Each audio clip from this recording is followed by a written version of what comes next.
All right, hi everybody. This is my Janome Professional Memory Craft 6500, and I'm going to show you the basic parts of this machine and how to thread it. So on this side, we have got the pedal connector that just goes under there. This is the wall connector that gives it power. This is the off and on switch, and this is the hand wheel. So if we come to the top, this is where you'll see the instructions on my machine. If you don't have these, you can just write them on with a Sharpie. But when I am threading, I start by placing my spool on the spool holder, and I go up to the thread guide, down through this thread guide, and if I am winding a bobbin, I come around this tension disc, and then I put my bobbin on, which was done in another video. Since I'm not doing that, I'm skipping this altogether. It goes through this thread guide, and then I hold it tight and I pull it down, and this is where all the tension on the top happens. So it goes under the disc, up and around the uptake, and then down to this thread guide right here. Okay, so after we come down to this thread guide, let me get out of the way, and then around here, and I do have another one on this side for when I want to use a double needle, but I don't want to do that with this machine usually because I've got a top stitch. But then I pull my thread guide down,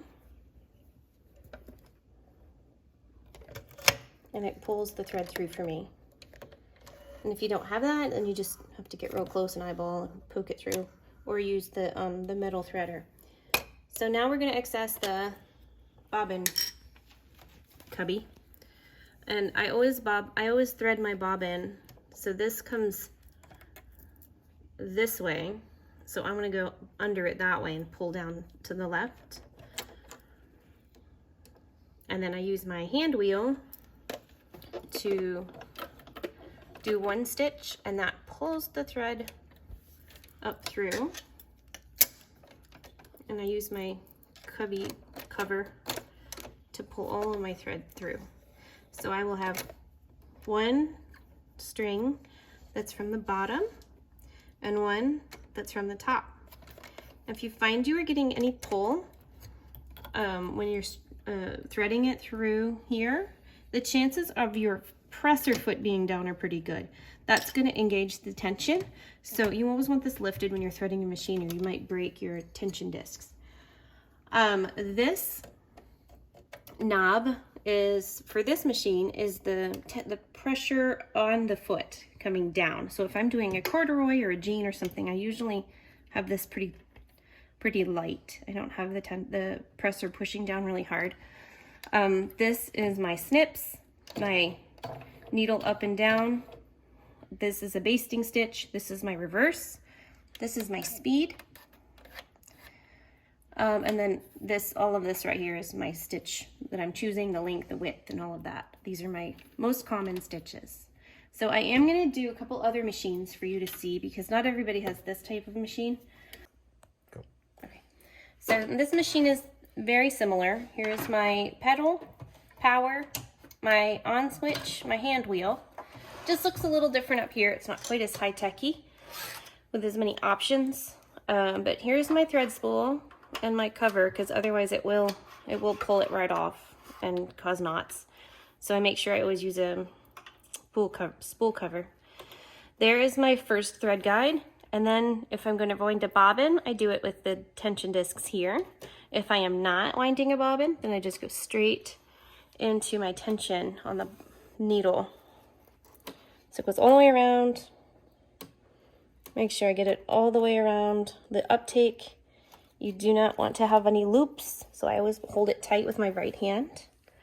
And this is kind of tricky to show because it's under there, but you have two thread guides here for double needles, but I only use this one. And then I've got another threader. I recommend, if you have a choice and you're buying your machine, that you get one with a threader. It's a lifesaver for when you get old. There you go. And then for the bobbin, it's the same direction, so I always have it pulling down against this hook, and then thread. Sometimes it takes a little go around, and let me get something to pull it through. So we've got the bobbin thread on the bottom and the top thread, and that's it. Okay, so here is my pedal plus my, this is a Brother Project Runway limited edition LS 2300 PRW. This is my pedal and my power. Oh my gosh. And it only fits one way. And then you have your switch to go on and your hand wheel. My thread holder is broken, so I'm using this handy dandy coffee cup because I'm fancy. But then we start out with, it tells you up here too what to do. Like thread guide,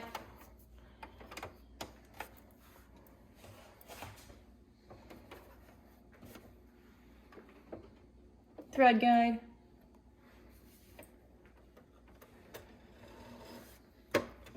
make sure that's all the way up.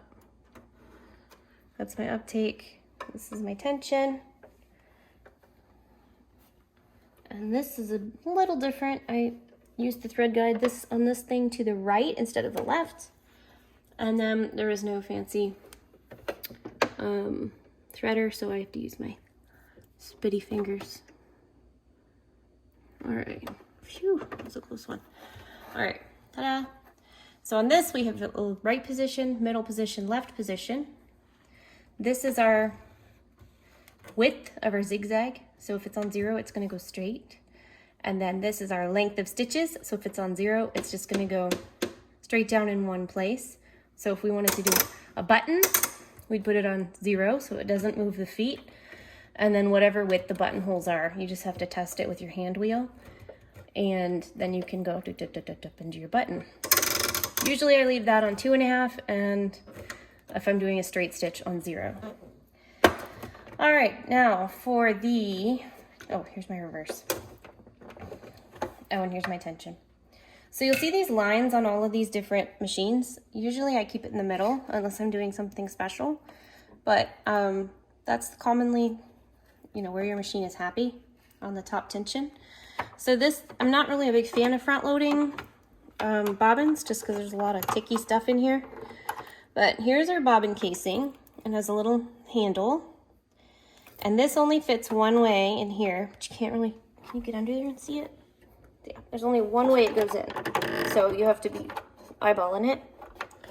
Again, I like the drop-ins, much easier.